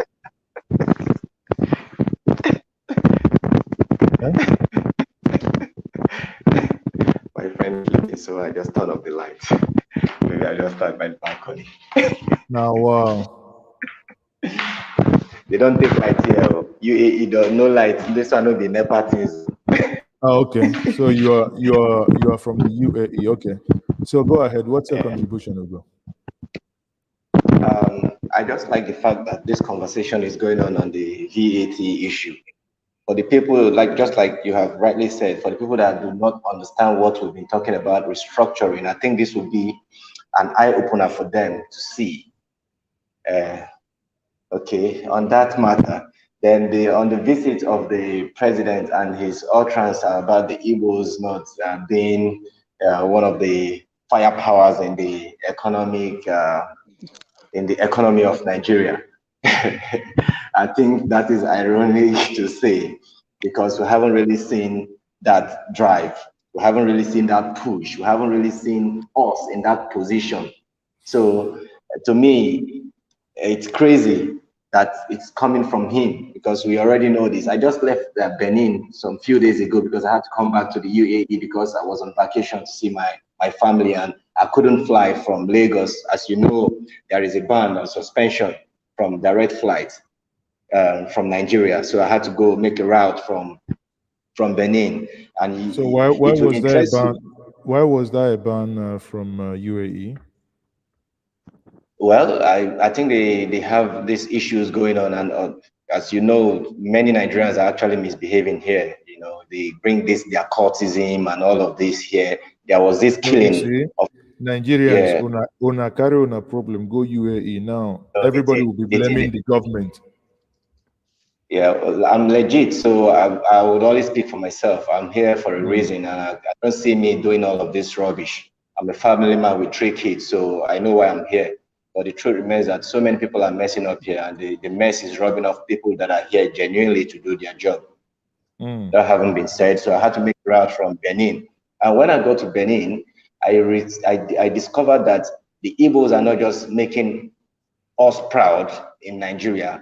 Perhaps we are making us proud even outside of Nigeria. Even as close as Benin is to Nigeria, most of the people that you find there that are Nigerian are likened to Igbos. So what does that tell you? Yoruba nation is more closer to the Benin people, but even in Benin, in fact, any Nigerian that is in Benin is considered an Igbo man. I mean, I was surprised. So the VAT matter and all the Nigerian issue should be discussed. The restructuring should be discussed. True federalism should be practiced. Even here in the UAE, is a Muslim country, but they practice true federation, true federalism. Sharjah is a country of its own, is a state. Abu Dhabi, I'm here in Abu Dhabi. Abu Dhabi is the capital, but most people don't even know that Abu Dhabi is in the UAE. All they know is Dubai. Dubai, exactly. It's crazy. Dubai is You understand? these are more or less these are federating units. That's what we can They say. are. When You just made a statement. Sorry, Maazi, to cut you off. You were talking about what is it that you were talking about that relates to what we are discussing now? Shit. Yeah, it's still on this true federalism. You understand? Okay, yeah, now I remember. Places like Alain, places like Fujairah, these are poor states in the UAE, but they have a support from the federal. You understand? In UAE, Abu Dhabi is the only oil producing state. Not even Dubai. Dubai doesn't even have the money that Abu Dhabi has. True. If when Dubai is broke, it is Abu Dhabi that lifts them. This is Of what course, we should practice in Nigeria. when they built the Burj Khalifa, Burj Khalifa. Burj Khalifa, and at some point, the guy was broke. He had to go to his brother and beg for money, and It's simple. you see, so It's simple. It's not the but- rocket but- science. I don't know what is wrong with our people. And they come here. I have locals that are friends with. You understand? They tell me, "Oh, Ugo, where are you from?" I tell them I'm from Nigeria. They say, "Oh God, that country that is so rich and poor." I mean, they know that Nigeria is so rich. What do they have here? Yeah, it's fine. But all the let islands me here are artificial.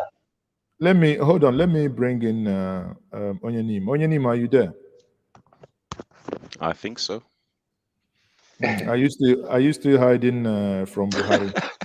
I'm hiding from a lot of people. Mm. Don't take it personally, but we will talk when we need to talk.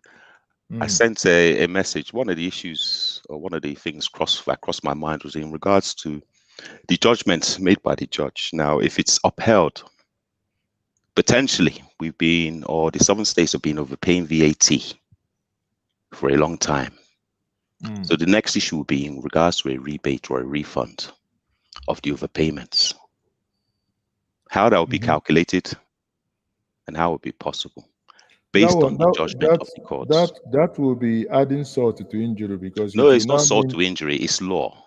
It's I the law. know, but I know it's law. But it's like when you have 15 boxers, somebody have 2 unwashed boxers, and court says you should refund the boxers. Now you say the person don't walk naked now. If you refund you the remaining,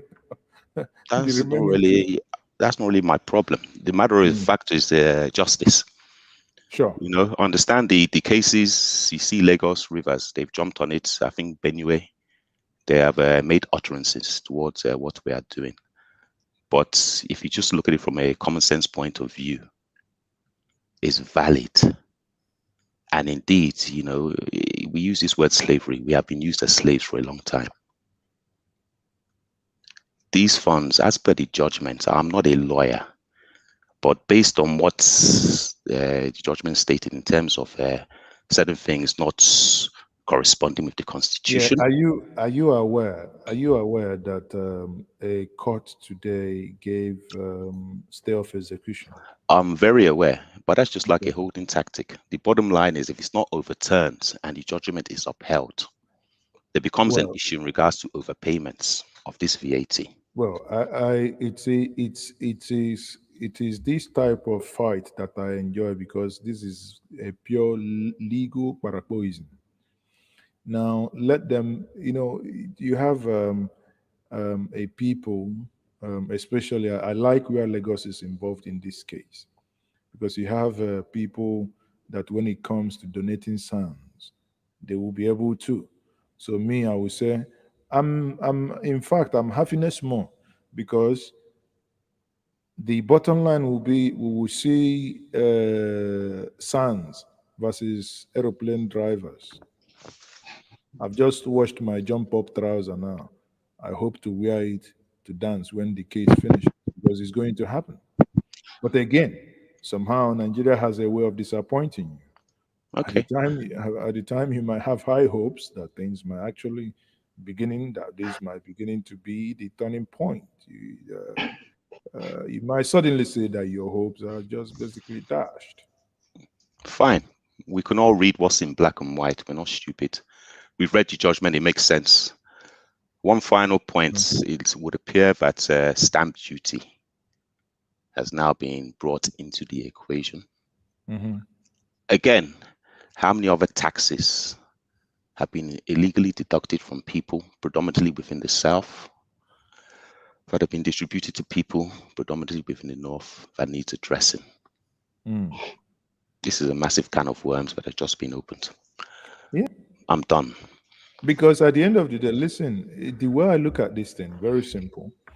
If this game is played properly, I see a situation where when we talk of even open grazing, because when I begin to tax your cows on the street, I will not even ask you about the grazing again. You would run away with your cow from my street. Because when I begin to tax everything, you might now begin to say, okay, why would my people take my cow and go to Lagos and pay taxes there? Let me now provide them a place in form of ranch where they will now come and ranch it and pay me that money. Okay, I'll just give a very warped argument. Cows that have been wandering around, eating grass. They're not paying anything. Exactly, but each time they're getting fatter. Value is being added to those cows. Exactly, but they're not paying Who has anything. been applying VAT to cows? No, nobody. It needs to be addressed and backdated. Backdated. You do know Simple. how many? Anyway, that's it need to be applied and backdated. You see, the funny thing is, not south, east, west. Nobody pays tax on animal husbandry. The only tax that they pay on these animals are actually the taxes that they pay to the agberos, those union in abattoirs. Because if you kill any cow, there is a certain amount of money you pay. And those goes into those unions. It doesn't get to state. It doesn't get to, do you understand? So, and that is only at the point of butchery.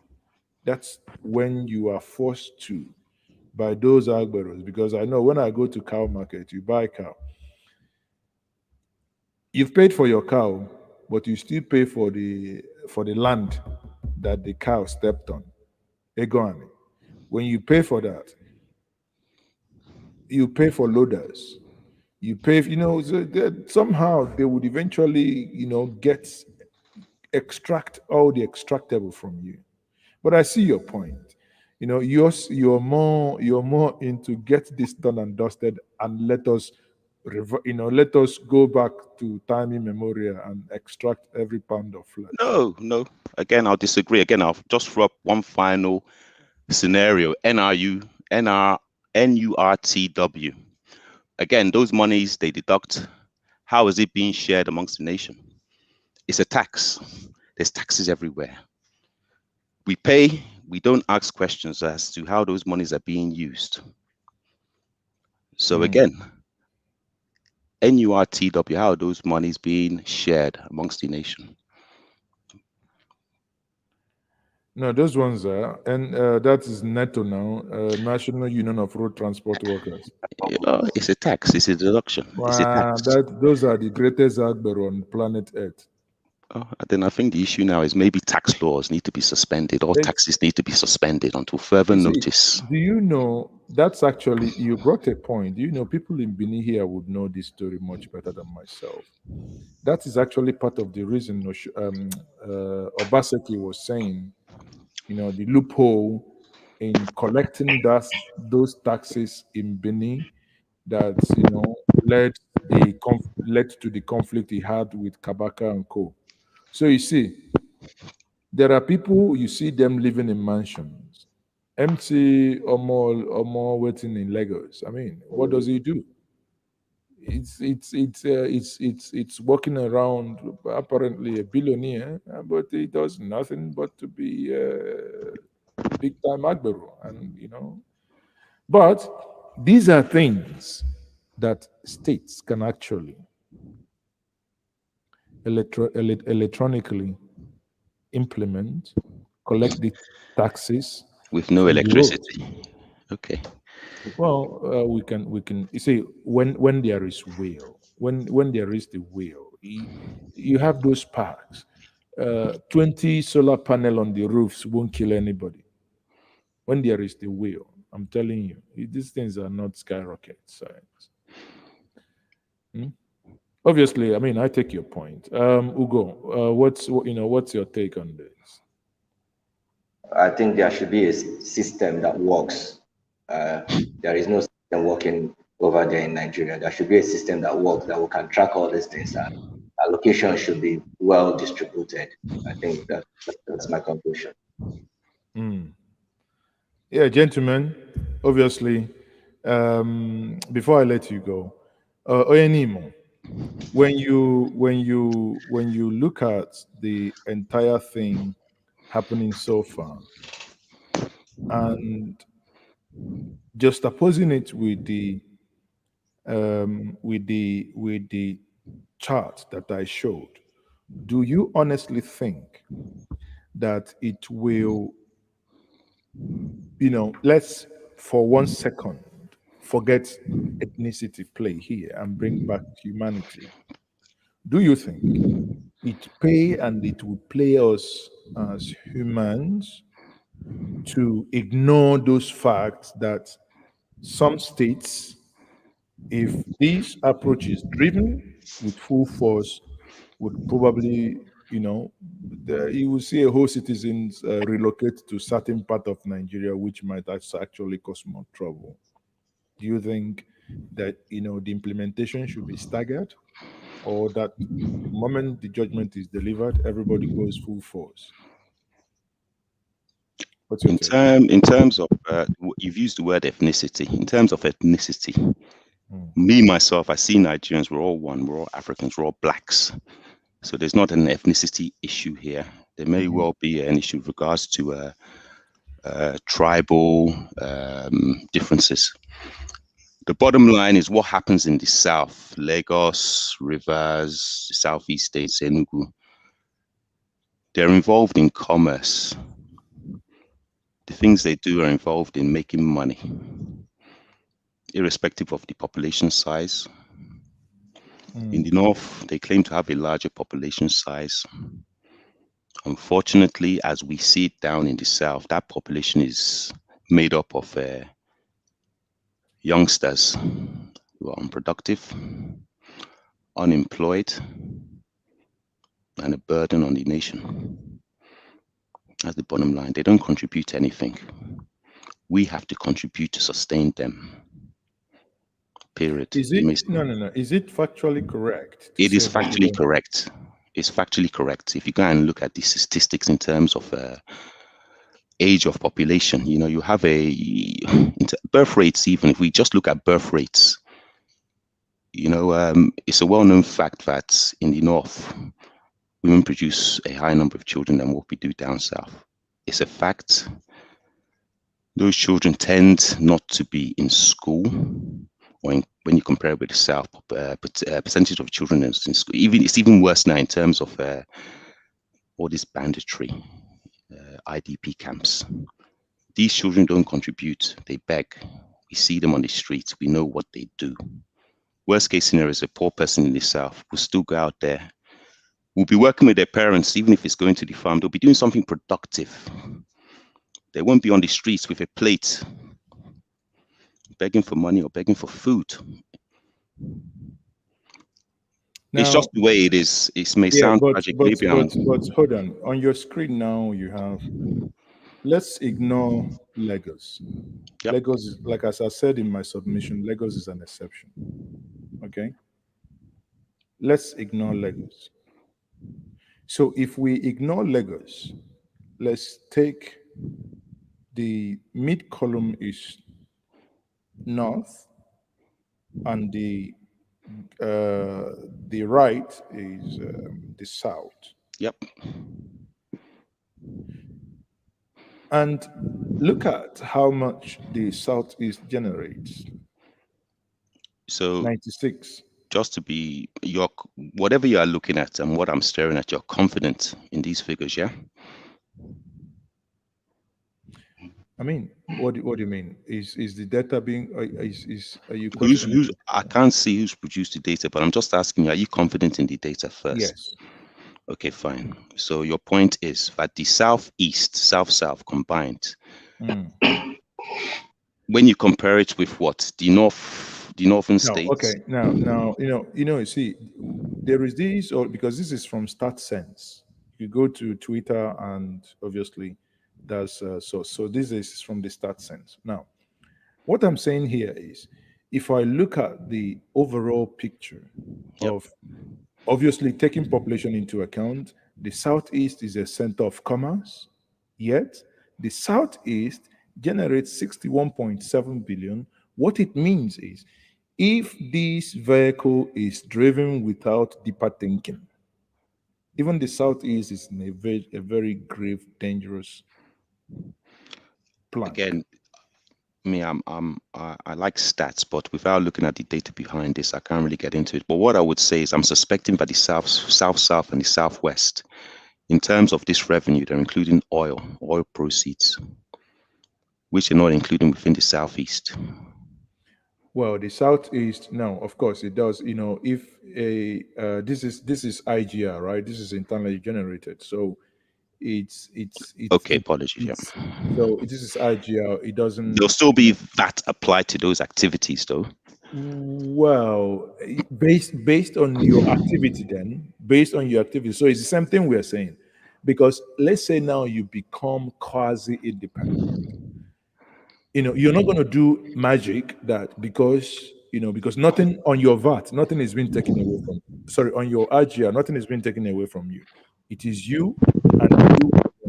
Now, you can't all of a sudden do a 10x, a 5x from your current standpoint. My point then is, if you can't do that if I go back and look into Lagos, I can tell you that the reason why the IGR of the Southeast is probably the way it is, if you look at the bigger picture of what is happening in Lagos, you can see the reason why.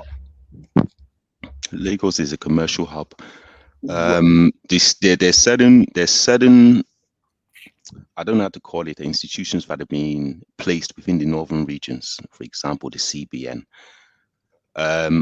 Again, without looking into the data behind these figures, I don't really want to speak too much, but I'm skeptical anyway, because in terms of the Southeast, we add value to things.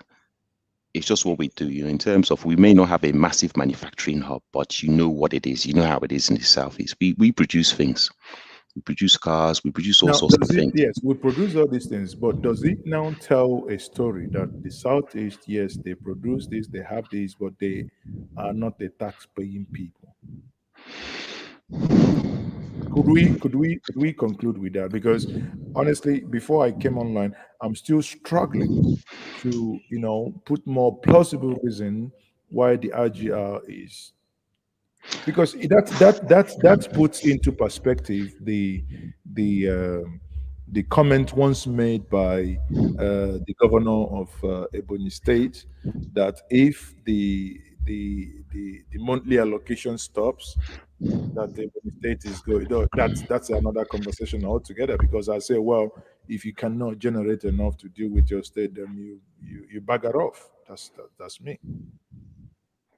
That's me, because I'm only saying this because I hear this narrative all the time, and you made it here that they contribute nothing, and it's for me, it's becoming a cliche that is unchecked. Why I brought this up is that when you look at it, if you look at the Northwest, if you look at the North Central, find that, well, the North Central, probably why it is up to 181 is because of Abuja anyway. Okay, let me just quickly amend my statement. Do not produce nothing apart from Dangote. So again, I don't know how. No, sorry, please. I mean, that's No, my generalization. No. Apologies.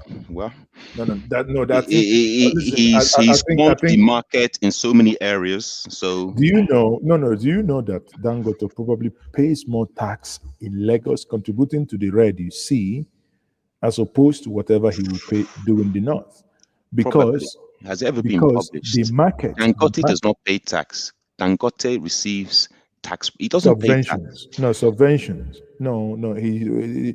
There is this deal sometimes that if roads are done, tax holidays or tax incentives, blah blah blah. What I'm trying to say in essence, my brother. What I'm trying to say in essence is that we don't make certain sweeping statements. I mean, we there are things we know, but also that we don't make such, like someone is saying here that the Eloka is saying that the data and the figure from the southeast is wrong. Oga, go to Budget IT or the Office of the National Statistics. You will see it. It has been a reoccurring decimal, even in Anambra State, my state, until the former governor of Anambra State, Peter Obi, left office. Anambra State never generated 1 billion. That was catastrophe. He did a lot, and he himself, at the time he was handing over to Obiano, he acknowledged that that was one of the areas that the state never performed. The question is it that Ndi Igbo Araku tax? Is it that the riot of our moms and our grandmoms in 1929, the Aba riot was as a result of taxation? So is it that we are still rioting? I'm just kidding. Maazi, I think the problem is, I just said something about putting up a system that will that will checkmate these things. If there are no systems, so how do you know the people who are paying tax and the people who are not paying taxes? What do you mean? What do you mean a system that doesn't? Of course, there are tax record. I want to renew. How effective are these? Just like what Obiano was saying, how effective are these things? Are we really sure that they pursue you now? If you have a no, of course you can settle them. You can settle. Yeah, no. Honestly, there are okay. I'll draw a scenario now. I just came back from Nigeria through Benin. Do you know that this COVID test that they do in Nigeria, if you go to Benin, somebody told me she did her test with 20,000. I did a test in Lagos before moving to Benin for 50,000+. Then I got to Benin. But you're not watching in Ginger Media now because you would have done it for 23,000. No, seriously. In Lagos? No. Are you saying in Lagos? Course, yes, in Lagos, yes. So why do we have this variance? Why do we have this No. figures? Listen, this is when you want to do COVID test. The only thing that is fixed is your inbound flight that you have to book through the portal. It's either 38, 39.5 or 38.5, right? That is the federal government fixed rate. So on your outbound flight, that you do not require to book through the portal, it becomes, I'll give you an example. You see, it becomes at the discretion of the hospital. I'll give you an example. There was a medication, I can't remember the name again, a couple of months back. In Lekki, I can't remember, it's an antibiotic. I crossed over the street to buy it in Lekki. Boy, you know how much they called for me for that same medication? 14,700. Oga, I take style waka. I didn't buy because the person that already sent me to buy this medication said around 1,000 to 1,700. Then I got back at Ikeja near my hotel. I went to across the street again, a chemist, very massive chemist there. Again, how much did I pay? 1,380 in the same Lagos. So someone will think A poor woman, a poor widow does not need a COVID test certificate because he or she is not traveling. People, some hospitals assume if you're going to be needing a COVID test, that means you're well to do. Therefore, that is an opportunity for them to extract their own pound of flesh. So you pay 50. But if you're watching Ginger Media here, we have partners, they charge you, our official price is 25,000, but you tell them you're coming from Ginger Media, they charge you 23,000. You can't get it cheaper. It shouldn't be so. Even here in the UAE, even if you're inbound, whatever, what you pay is 50 dirhams, is less than 10,000. No. It's it's everywhere. It's even in England. Even you see, let's not make this argument. I'm telling you the truth. Here it's 50 dirhams, 50 to 60 dirhams. Yeah, but even in Europe, the price is. If you go to Boots in England, you go to Boots, you want to do COVID test. The price in pounds is different. If you go to private hospital, there are people that charge 250 pounds. You go to Boots, you pay between 70 and 85 pounds. But these are still in the same country. There are people that charge one. Google it. It's online there. So the point remains that let's try as much as possible to be very factual in all these things. I mean, that's it. Maazi, may I make a quick comment? Yeah. Please go ahead, sir. So in the UK, they give out test kits for free. They dash them. No, not when you're traveling. Okay, but if you enter the UK tomorrow and you want to have a COVID test, they give kits away for free. You don't pay for a COVID test. That's you see. Listen, as a taxpayer in the UK, that's not when you're what our brother said. No, sorry. I'm just saying if you're in the UK, I'm not saying if you're in the UK and you suspect you have COVID, they will not charge you for a COVID test. Exactly. But do you know in Nigeria, those government designated areas, hospitals, you still go in, they're not going to charge you. Are you aware of that? That's how it should be.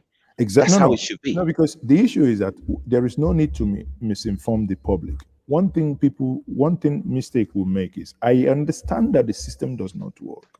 I understand that there is, in fact, we haven't even started, right? But I know that if you go to the on their portal, there are, like if you come to Enugu, for instance, there are designated government-approved hospital. You come in, normally, it might take you time, this the government, yati, but it's going to be, there is no charge to you. But you want to travel to America or Ghana, your own money, you must pay. Something happens in England. You go to Germany today, you want to travel out of Germany, you pay. Even when you want to, listen, even what they now do, even when you are in Nigeria, you want to come into England, you want to come into Germany, it doesn't matter you are the prime minister, you will pay for your COVID test from Nigeria before they allow you board your flight. You will pay from Nigeria, you will pay the one you will do in England before they allow you. And you come back in England, you have to do it. So it's not like it's something extraordinary. But if you are sick, or if you say you have symptoms, you're not traveling anywhere now. But there is a loophole, but I won't tell you that one. Even in English. I'll tell you offline. I invented it. I'm joking. Okay. So you've exploited the loophole. No. Nigerian man, he loves the loophole. He wants the system to work, and he's exploiting loophole. No, I don't. That's what lawyers do now. Legal people do. They invent laws. They invent loopholes at the same time. That's their job. Yeah. Anyway, I've spoken enough. Thank you for your time. Yes. Guys, thank you very much for joining me. Thank you. Thank you, bro. Stay safe, guys. Yeah. So, people, it's been a wonderful conversation. Like I said, someone here, Antonio Koye, is saying something and agreeing with me. Yes, Boots charge £80 and they send you the kit. You go buy the kit, they will send you in a seal, whatever. When you finish swapping, you put it back and you send. Now, there are some clinics, private clinics, they charge even 250. I am aware of that, 250. Those private units are big clinics that our politicians will want to do. Yes, you go to NHS, they will do it for free. But it is because you're not feeling fine. Not that you want to go to a burial or you want to go and do something else. Everyone, it has been a very wonderful conversation with us this evening. I think we'll call it a day. In this case, I would say I am indeed happiness more that you being part When of my this conversation. 7-year-old grandson called me and said, Grandpa, tell me the truth. Why did they call you Liar Mohammed? Yeah, I did not call you Liar Mohammed. Sorry. What I want to say is this evening, no matter what we have said, be very careful, be very vigilant because there is insecurity. Do not allow yourself to be part of the statistic. Stay blessed, stay safe. I am your host, and I am still Maazi Ezeoke. Good night.